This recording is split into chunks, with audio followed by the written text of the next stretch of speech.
بسم اللہ الرحمن الرحیم۔ عام طور پر یہ سمجھا جاتا ہے کہ مرکب اضافی کافی مشکل ہے، یہ سمجھ نہیں آتا، لیکن آج کے سبق میں جب ہم یہ 4 کام کریں گے انشاءاللہ مرکب بنائی کا کانسیپٹ کافی حد تک ہمارا کلیئر ہو جائے گا۔ سب سے پہلے ہم ایک پس منظر پڑھیں گے، دلچسپ پس منظر، جس میں ہم 2 ٹرمینالوجیز کو ڈسکس کریں گے۔ اس کے بعد ہم اس کی ڈیفینیشن پڑھیں گے، پھر ایک ہماری ٹینشن کریٹ ہوگی، اس ٹینشن کو ہم کرنے کی کوشش کریں گے، آخر میں اس کا اعراب یا حرکت ہم سمجھنے کی کوشش کریں گے۔ آئیے سب سے پہلے 2 ٹرمینالوجیز کو ڈسکس کرتے ہیں۔ ہمیں یہ سمجھنے کی ضرورت ہے کہ نسبت تامہ کیا ہوتی ہے اور نسبت ناقصہ کیا ہوتی ہے۔ نسبت تامہ ہوتی ہے کہ اگر ترجمہ کرتے وقت ہے، ہیں، تھا، تھے، گا، گے وغیرہ اس طرح کے الفاظ جملے کے آخر میں آئے تو ہم کہتے ہیں کہ اس جملے کے اندر نسبت تامہ موجود ہے۔ وہ جیسے یہاں پر ہمارے سامنے مثال موجود ہے، زید غلام، زید غلام ہے۔ اب لیکن یہاں پر ہے آ گیا، یہاں پر نسبت تامہ موجود ہے، اور علم زید، زید نے علم حاصل کیا تھا، یہاں پر نسبت تامہ موجود ہے، تھا آ گیا۔ نسبت ناقصہ کیا ہوتی ہے کہ اگر ترجمہ کرتے وقت 2 لفظوں کے درمیان میں کا، کی، کے وغیرہ آ جائے تو اسے ہم نسبت ناقصہ کہتے ہیں، جیسے غلام و زید، زید کا غلام۔ ہماری پہلی جو ایک اصطلاح تھی، ایک ٹرمینالوجی تھی، وہ کمپلیٹ ہو گئی۔ ایک چیز محسوس کریں گے کہ 51 کی جو عربی ہے اس میں ہے واحد و خمسون، اثنان و خمسون، ثلاثۃ و خمسون، یعنی ہر کاؤنٹنگ میں 2 لفظوں کے درمیان میں آپ کو واو نظر آ رہی۔ لیکن اگر آپ یہاں پر دیکھیں 11 سے لے کر 19 تک، ان کی جو عربی ہے ان کے درمیان میں آپ کو واو نظر نہیں آئے گا۔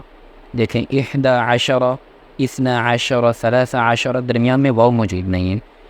اور ڈبل فگر کے باقی جتنے بھی الفاظ ہیں دہائیوں کو چھوڑ کر، ان میں آپ کو واو نظر آئے گا، صرف ان 9 الفاظ کے اندر آپ کو واو نظر نہیں آتا۔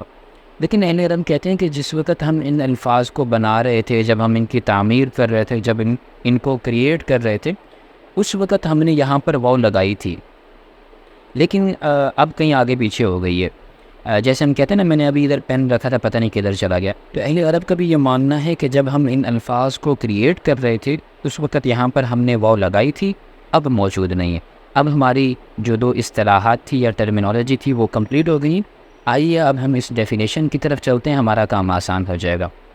پچھلے کنسیپٹ کی بیس پر ہم یہ کہہ سکتے ہیں کہ 11 سے لے کر 19 تک یہ جو عربی کاؤنٹنگ ہوتی ہے اس کو مرکب بنائی کہتے ہیں، لیکن ظاہر ہے یہ کتاب کے اندر یہ ڈیفینیشن موجود نہیں ہے، تو ہم کتاب والی ڈیفینیشن کو بھی سمجھیں گے۔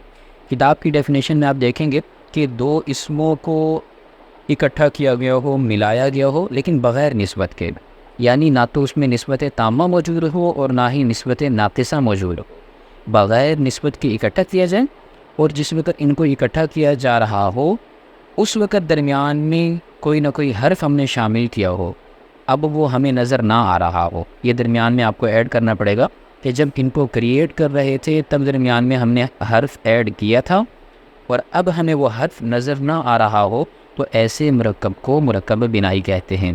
دوبارہ سے خلاصہ دیکھ لیجئے، 2 اسموں کو بغیر نسبت کے اکٹھا کیا جائے، اور جس وقت ان کو اکٹھا کیا جا رہا تھا اس وقت ان کے درمیان میں کوئی حرف موجود تھا اور اب ہمیں وہ نظر نہیں آ رہا، تو اس ڈیزائن کے مرکب کو مرکب بنائی کہتے ہیں۔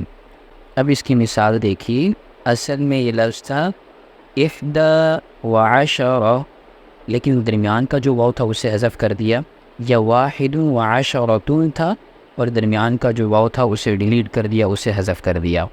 اسی طریقے سے 12، 13، ان سب کے درمیان میں ہمارے پاس واو موجود تھا اور ہم نے ان کو اب حذف کر دیا، اب ہمیں وہ آنکھوں سے نظر نہیں آ رہا، لہٰذا ہم اسے مرکب بنائی کہیں گے۔ لیکن اب ہمیں ٹینشن یہ ہوگی کہ ہمیں کیسے پتہ چلے گا کہ کس لفظ کے اندر تعمیر کرتے وقت، اس کو بناتے وقت، اس کو کریٹ کرتے وقت درمیان میں حرف موجود تھا اور بعد میں اس کو حذف کر دیا گیا اور آج ہمیں نظر نہیں آ رہا۔ ایک کنفیوژن ہے، آئیے اس کنفیوژن کا جواب تلاش کرتے ہیں۔ ہمارے سوال کا جواب یہ ہے کہ عربی زبان میں ٹوٹل 9 الفاظ ایسے ہیں کہ جن کو آپ مرکب بنائی کہہ سکتے ہیں، 11 سے لے کر 19 تک کی عربی گنتی، اس کو اہل عرب مرکب بنائی کہتے ہیں۔ ان کے علاوہ اور کوئی بھی لفظ اس گروپ کے اندر شامل نہیں ہو سکتا، لہٰذا ہماری یہ ٹینشن ختم ہو گئی کہ ہم کس کس لفظ کو مرکب بنائی کی کیٹیگری میں رکھ سکتے ہیں۔ اب اس کا ہم اعراب سمجھتے ہیں اور اس کو ترکیب میں ہم نے کیسے استعمال کرنا اسے دیکھ لیتے ہیں۔ اس کے اعراب کو یاد رکھنا بہت زیادہ آسان ہے کہ مرکب بنائی کے تمام الفاظ، یعنی چاہے وہ پہلا لفظ ہو چاہے وہ دوسرا لفظ ہو، آپ کو اس کے آخر میں زبر نظر آئے گی، جیسے احدہ اس کے آخر میں بھی زبر، عشرہ اس کے آخر میں بھی زبر، ثلاثہ اس کے آخر میں بھی زبر، عشرہ اس کے آخر میں بھی زبر، ان سب کے آخر میں آپ کو زبر نظر آئے گی۔